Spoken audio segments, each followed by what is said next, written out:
ആത്മബന്ധുക്കൾക്ക് വിനീതമായ നമസ്കാരം. ഈ ലോകഭോഗങ്ങളിൽ മാത്രം മുഴുകിക്കഴിയുന്ന ആളുകൾക്ക് ഓരോ സെക്കൻഡും അവർ ഈ ലോകത്തിലെ ഇഷ്ടാനിഷ്ടങ്ങളും വിധിനിഷേധങ്ങളും തെറ്റും ശരിയും അതുപോലെ അനേക അശ്ലീലങ്ങളായിരിക്കുന്ന വാർത്തകളിലും മുഴുകി വിലയേറിയ ഓരോ സെക്കൻഡുകളും വിനിയോഗിക്കുകയാണ്. അങ്ങനെയുള്ളവരോട് കവി പറയുകയാണ്, അയൽവാർത്തയിൽ അശ്ലീലാജൽപ്പനങ്ങളിലാവിധം മയങ്ങി മോദിപ്പവർതൻ മൊഴികേൾക്കായി വിനാവതും.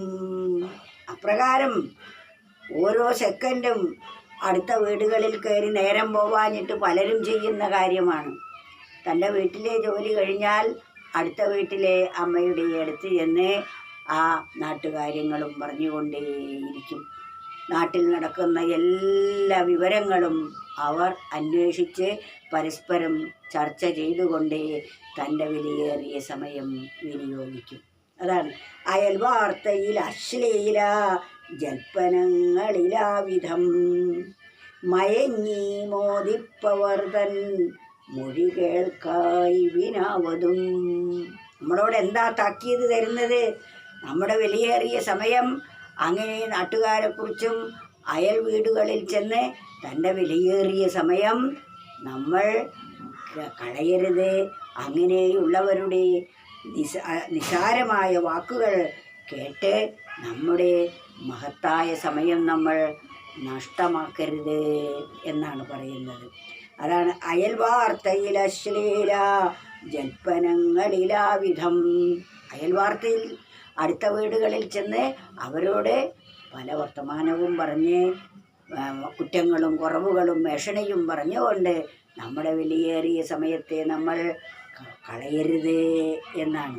അങ്ങനെയുള്ളവരുടെ വാക്കുകൾ നാം ഒരിക്കലും കേൾക്കാനോ അവരുമായുള്ള സംസർഗമോ നമുക്ക് നഷ്ടം മാത്രമേ ഉള്ളൂ. അതുകൊണ്ട് അത്തരം വിഷയങ്ങളിൽ നാം വ്യാപൃതരായിക്കൊണ്ട് നമ്മുടെ സമയം വ്യർത്ഥമാക്കി കളയരുത് എന്ന് നമ്മോട് താക്കീത് ചെയ്യുകയാണ്.